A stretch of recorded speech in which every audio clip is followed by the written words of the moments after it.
یسو دے ناں تے بیمار شفا پان گے، یسو دے ناں تے بیمار شفا پان گے، یسو دے ناں تے آزاد۔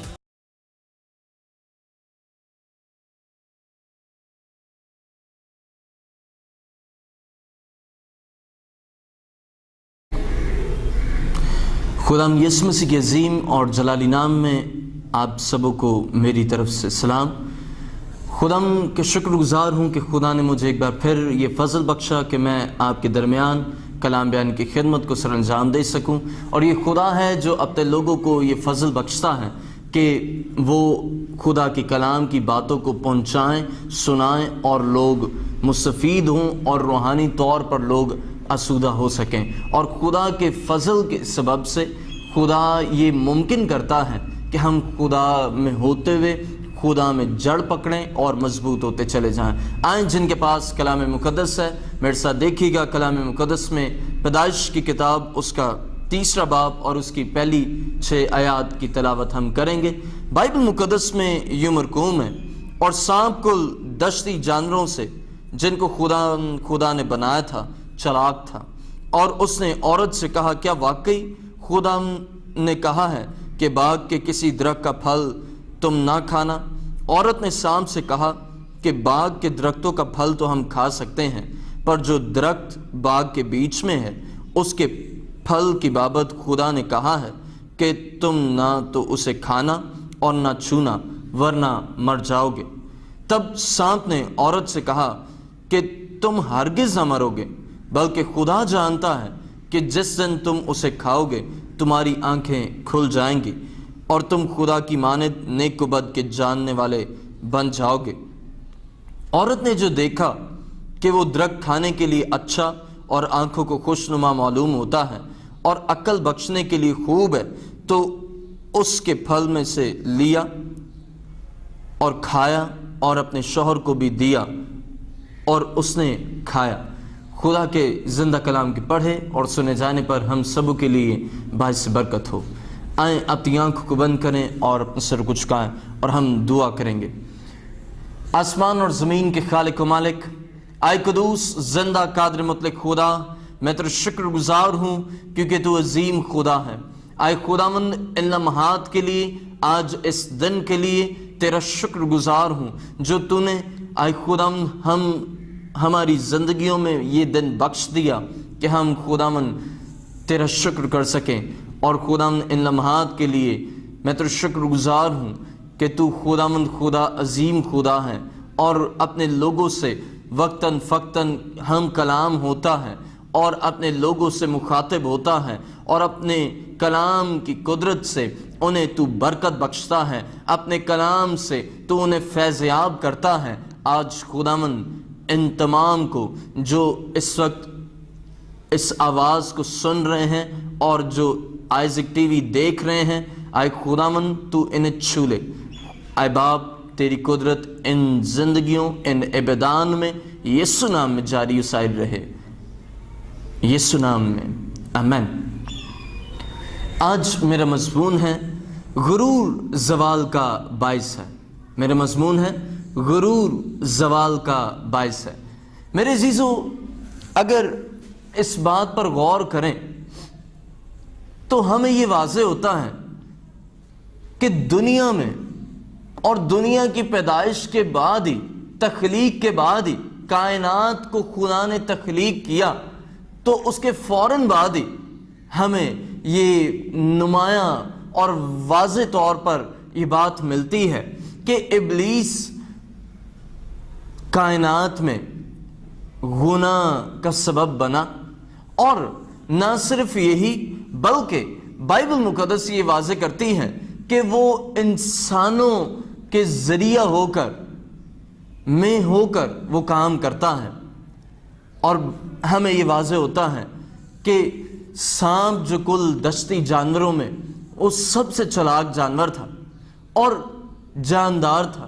بائبل مقدس یہ بیان کرتی ہے، آئیں دیکھیں کلام مقدس میں پہلی آیت، اور سانپ کل دشتی جانوروں سے جن کو خدا نے بنایا تھا چلاک تھا، اور اس نے عورت سے کہا کیا واقعی خدا نے کہا ہے کہ باغ کے کسی درخت کا پھل تم نہ کھانا۔ عورت نے سام سے کہا کہ باغ کے درختوں کا پھل تو ہم کھا سکتے ہیں، پر جو درخت باغ کے بیچ میں ہے اس کے پھل کی بابت خدا نے کہا ہے کہ تم نہ تو اسے کھانا اور نہ چھونا ورنہ مر جاؤ گے۔ یہاں پر ہمیں یہ واضح ہوتا ہے کہ کائنات کے خدا نے اپنے لوگوں کو، یعنی دنیا میں پہلا انسان آدم تھا اور پہلی عورت ہوا تھی، خدا نے انہیں حکم دیا اور وہ اس حکم کی تابعداری اور پاسداری کرتے رہے، لیکن تاہم یہ دیکھتے ہیں کہ سانپ جو تمام دشتی جانور ہیں ان میں چلاک تھا اور اس نے عورت کو بہکایا۔ اب یہاں پر واضح ہوتا ہے کہ جہاں کہیں غرور آتا ہے، جہاں کہیں غرور جب کبھی انسان میں سماتا ہے تو یہ جان لیں کہ وہیں پر تنزلی، بربادی اور زوال کا آغاز ہو جاتا ہے، وہیں سے زوال آنا شروع ہو جاتا ہے۔ کب؟ جب انسان کی زندگی میں یہ اس حقیقت کو جاننے سے وہ قاصر ہو جاتا ہے کہ جو کچھ بھی ہوں میں آج خدا کی بدولت اور خدا کے فضل کے سبب سے ہوں۔ جب وہ اس حقیقت سے انحراف کر لیتا ہے، جب وہ اس حقیقت کو نظر انداز کرتا ہے تو اس کی زندگی میں ابلیس گمنڈ لاتا ہے، اس کی زندگی میں ابلیس غرور لاتا ہے۔ اور بائبل مقدس یہ بیان کرتی ہے کہ خدا نے حکم دیا تھا اور آدم اس حکم کی تابعداری کرتا رہا، لیکن جب سانپ نے ہوا کو بہکایا کہ تم چھوؤ گے کیا، تم کھا بھی لو گے تو خدا کی مانند بن جاؤ گے، یہ لفظ، یہ الفاظ اگر اس پر غور کریں تو یہ واضح ہوتا ہے کہ خدا کی ایکول آنا، اور جہاں جب کبھی خدا کے ایکول آنے کی کوشش کرتے ہیں، خدا کے ہم پلہ ہونے کی کوشش کرتے ہیں، تو یہ جان لیں کہ آج تک دنیا کا کوئی انسان چاہے کتنی بھی فہم و فراست رکھتا ہو، چاہے کتنا بھی اس میں علم ہو، چاہے کتنا ہی وہ دانشور ہو، چاہے کتنا ہی اس کے پاس علم اس کے اندر ہو، موجود ہو، قابلیت ہو، لیکن وہ خدا کے ہم پلہ کبھی بھی نہیں ہو سکتا۔ اور جہاں یہ سوچ آ جاتی کہ میں سب کچھ ہوں، میں بہت کچھ ہوں، تو یہی وہ آغاز ہوتا ہے، سٹارٹنگ پوائنٹ ہوتا ہے تنزلی اور بربادی کا۔ اور بائبل مقدس یہ بیان کرتی ہے، دیکھیں کلام مقدس میں پیدائش 3 باب اور اس کی 4 آیت کو جب آپ پڑھتے ہیں تو یہاں پر یوں مرقوم ہے، تب سانپ نے عورت سے کہا کہ تم ہرگز نہ مرو گے، بلکہ خدا جانتا ہے کہ جس دن تم اسے کھاؤ گے تمہاری آنکھیں کھل جائیں گی اور تم خدا کی مانند نیک و بد کے جاننے والے بن جاؤ گے۔ اب عورت نے اس حقیقت کو سنا کہ یہ حقیقت شاید ایسا ہی ہے، یہ ایسا ہی ممکن ہے کہ خدا کی مانند بن جائیں گے۔ آج ایسے بہت سے لوگ جو اس بات کو لیتے ہیں کہ اگر ہم اس کام کو کریں تو شاید ہم خدا کے ہم پلہ ہو سکتے ہیں، اور اگرچہ بائبل مقدس میں دیکھیں تو میں نے ابھی جس کی تلاوت اس حوالے کی پیدائش 3 باب اس کی 4 آیت، تو ہمیں یہ واضح ہوتا ہے کہ سانپ نے اسے چارمنگ پوائنٹ دیا ہے، لیکن چارمنگ پوائنٹ ہی غرور کو پیدا کرتا ہے کہ خدا کی مانند بن جائیں گے، لیکن وہ اس حقیقت سے ناواقف تھی کہ خدا کی مانند نہیں بن سکتے،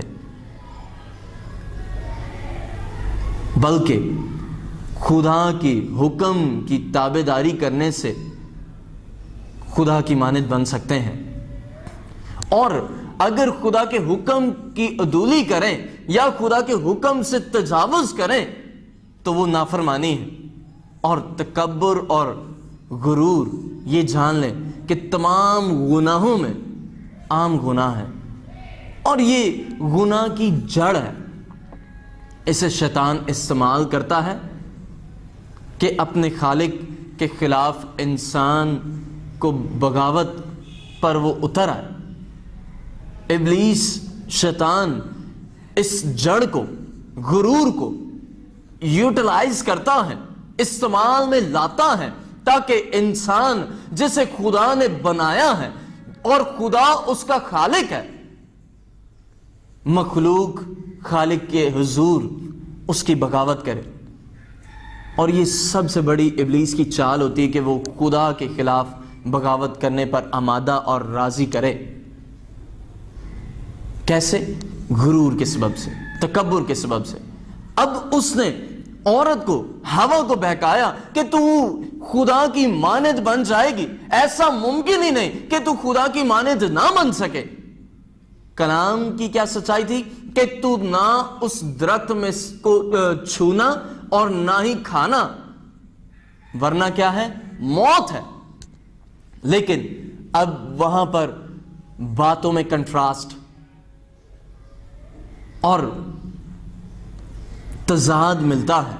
ابلیس کی اور خدا کی بات. خدا کی بات یہ ہے کہ تو نہ چھونا اور نہ ہی کھانا، ورنہ کیا ہے؟ موت ہے، مر جاؤ گے. لیکن ابلیس کیا کہتا ہے؟ تم کھاؤ گے تو تمہاری آنکھیں کھل جائیں گی اور خدا کی مانند نیک و بد کو جاننے والے اور پہچاننے والے بن جاؤ گے. اب ہمیں واضح ہوتا ہے کہ خدا کے حکم اور ابلیس کی بات میں کنٹراسٹ ہے.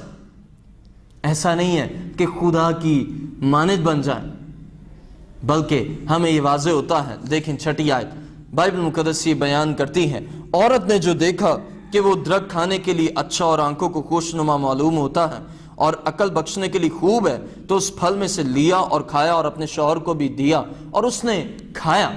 اب یہاں پر ہمیں یہ واضح ہوتا ہے کہ ان دونوں نے کھایا اور یہیں سے خدا کے حضور، خدا کی بات کی نفی ہے اور تکبر کی جڑ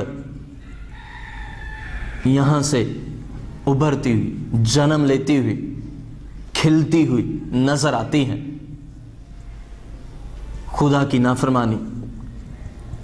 آج ایسے بے شمار لوگ جو تکبر کرتے ہیں، غرور ان کی زندگیوں میں آتا ہے، سما جاتا ہے.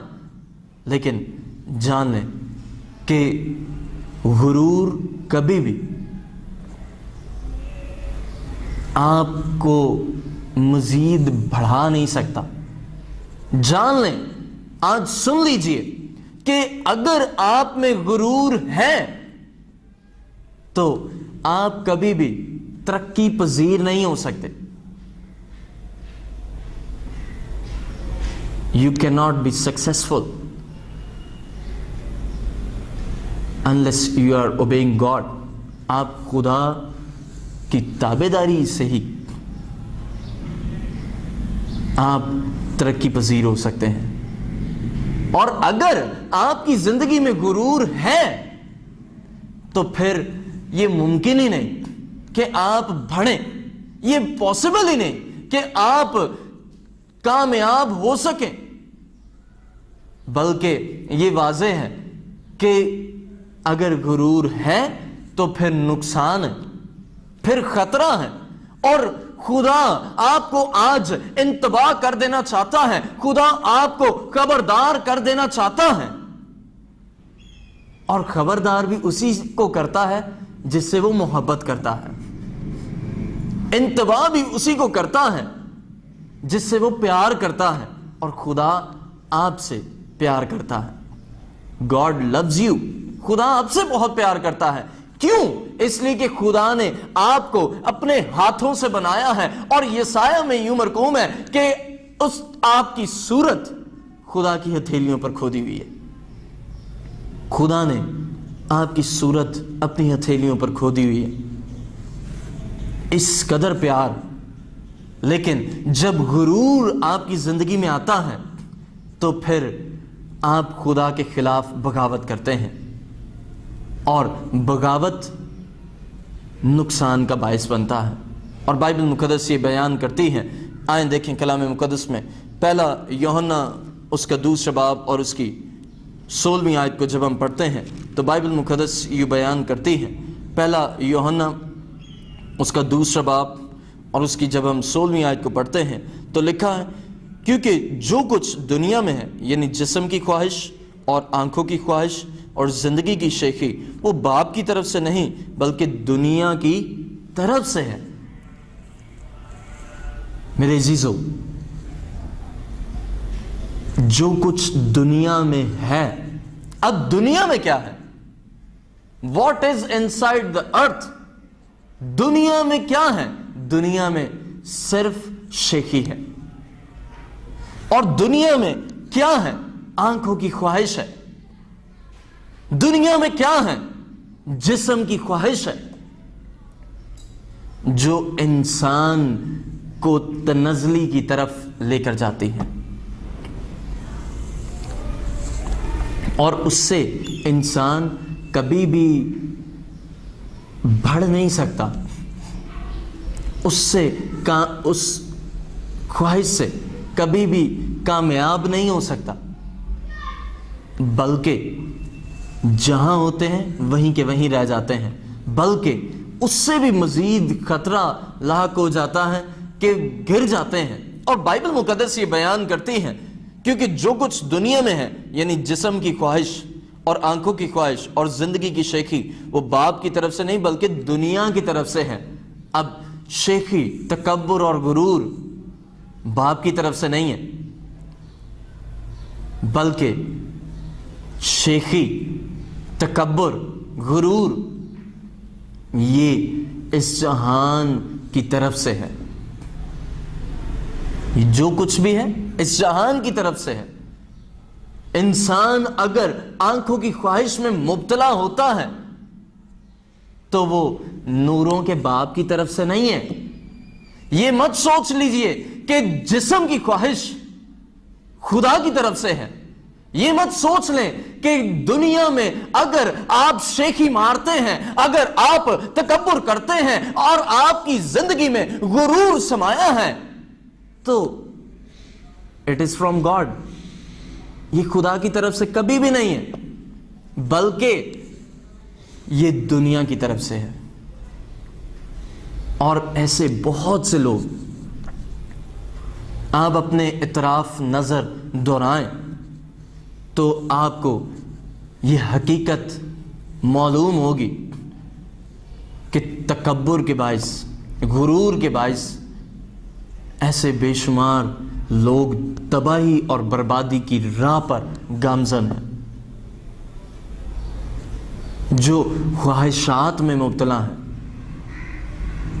غرور آتا ہے، اور بائبل مقدس یہ بیان کرتی ہے، اب ہوا کو بہکانے والا ابلیس ہے، سانپ ہے، اس نے اس میں آنکھوں کی شیخی میں مبتلا کر دیا، ہوا کو آنکھوں کی شیخی میں مبتلا کیا کہ اس نے جب اس پھل کو دیکھا تو بائبل مقدس یہ بیان کرتی ہے کہ وہ پھل دیکھنے کے لیے بڑا خوشنما ہے اور اچھا معلوم ہوتا ہے۔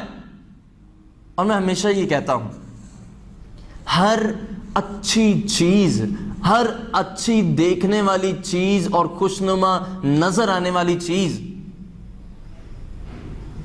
کبھی کبھار خوشنما نہیں ہوتی۔ ہر چارمنگ پوائنٹ، ہر ایک چارمنگ ویو اچھا نہیں ہوتا۔ یہ انسان پر ڈیپینڈ کرتا ہے کہ وہ اس چارمنگ پوائنٹ کو اپنے لیے اویل کرتا ہے یا نہیں کرتا، اس چارمنگ پوائنٹ کو، اس حقیقت کو جو اس کے لیے غرور کا سبب بن سکتی ہے اور غرور سے زوال کا باعث بن سکتی ہے، اسے حاصل کرتا ہے یا نہیں کرتا۔ اور بائبل مقدس یہ بیان کرتی ہے کہ یہ جسم کی خواہش، آنکھوں کی شیخی خدا کی طرف سے نہیں ہے، بلکہ اس جہان، اس دنیا کی طرف سے ہے۔ اور یاد رہے کہ تکبر ہلاکت کا باعث ہے۔ جب ہم امثال 16 باب اس کی 18ویں آیت پڑھتے ہیں تو ہمیں یہ واضح ہوتا ہے کہ خدا کے حضور سے کبھی بھی وہ ایسا فعل، ایسا کام جو تکبر اور غرور کا باعث ہے وہ خدا کی طرف سے نہیں ہے، بلکہ بائبل مقدس یہ بیان کرتی ہے امثال 16 باب اور اس کی جب ہم 18ویں آیت پڑھتے ہیں، ہلاکت سے پہلے تکبر اور زوال سے پہلے خود بینی ہے۔ اب غور کریں، تکبر ہلاکت کا باعث ہے، باپ کی طرف سے نہیں۔ باپ کی طرف سے کیا ہے؟ باپ کی طرف سے زندگی ہے، آنکھوں کی شیخی باپ کی طرف سے نہیں بلکہ دنیا کی طرف سے۔ اور جب دنیا کی طرف سے ہے، اور یوحنا، پہلے یوحنا کو ہی پڑھیں تو جو کوئی ان پر چلتا ہے وہ ہلاک ہوگا، لیکن جو کوئی باپ کی مرضی پر چلتا ہے وہ ابد تک قائم رہے گا۔ اگر تکبر کا سبب اور تکبر کو اپناتے اور حاصل کرتے یا تکبر میں مبتلا ہوتے ہیں تو سن لیں، باپ کی طرف سے نہیں ہے کہ آپ تکبر کریں، آپ کی زندگی میں غرور ہو، بلکہ وہ اس دنیا کی طرف سے ہے۔ اور جو کوئی دنیا کی خواہشات میں مبتلا ہوتا ہے تو سن لیں کہ وہ ہلاکت کا سبب اور شکار ہوتا ہے، لیکن جو کوئی باپ کی مرضی پر چلتا ہے وہ ہلاک نہیں ہوتا، بلکہ باپ کی طرف سے اس کے لیے زندگی ہے۔ خدا ہلاکت نہیں چاہتا بلکہ وہ زندگی چاہتا ہے، اور ایسا کہ ابدی زندگی، وہ ابدی زندگی چاہتا ہے۔ اور بائبل مقدس سے بیان کرتی ہے، کلام مقدس میں ایسی بے شمار حوالہ جات ہیں، ایسی بہت سی مثالیں ہمیں نمایاں اور واضح کرتی ہیں جنہوں نے تکبر کیا، ان میں غرور آیا، اور غرور کے باعث وہ اپنی اس حیثیت سے بھی جاتے رہے، ان کا وقار جاتا رہا، ان کا مرتبہ، ان کا سٹینڈرڈ جاتا رہا۔ اس کا سبب غرور۔ اور بائبل مقدس میں ایک مثال میرے ساتھ دیکھیے گا، دانیل اس کا 5 باب اور اس کی جب ہم 20ویں آیت پڑھتے ہیں تو یوں لکھا ہے، لیکن جب اس کی طبیعت میں گمنڈ سمایا اور اس کا دل غرور سے سخت ہو گیا تو تخت سلطنت سے اتار دیا گیا اور اس کی حشمت جاتی رہی۔ اب بیلشزر بادشاہ بابل کا بادشاہ ہے، اور یہ واضح رہے کہ اس دور میں بابل ویل سیولائزڈ ملک تھا، اور ہمیں یہ واضح ہوتا ہے کہ اس نے یہ دیکھا، یہ جانا کہ شان و شوکت، حشمت، اور اس کے منہ سے یہ الفاظ ادا ہوئے، کیا یہ سب کچھ میری بدولت نہیں ہے؟ جہاں لفظ میری آ جاتا ہے، جہاں لفظ میں آ جاتا ہے، جہاں خود پرستی آ جاتی ہے، تو سن لیجیے وہاں پھر غرور آ جاتا ہے۔ اور جب غرور آتا ہے تو پھر خدا غرور کرنے والے شخص کو ناپسند کرتا ہے، اور گمنڈ کرنے والے شخص کو ناپسند کرتا ہے۔ اور بائبل مقدس یہ بیان کرتی ہے کہ خدا نے اس سے سب کچھ لے لیا۔ دیکھیں 20ویں آیت، لیکن جب اس کی طبیعت میں گمنڈ سمایا اور اس کا دل غرور سے سخت ہو گیا تو وہ تخت سلطنت سے اتار دیا گیا اور اس کی حشمت جاتی رہی۔ سب کچھ جاتا رہا، چاہے کچھ بھی ہے، وہ بادشاہ ہے، لیکن وہ بادشاہوں کے بادشاہ کے حضور جب گمنڈ کرتا ہے، اگر وہ بادشاہ ہے تو اس کے اوپر ایک اور مزید بادشاہ ہے، وہ ہے زندہ خدا۔ خدا ہٹا دیتا ہے،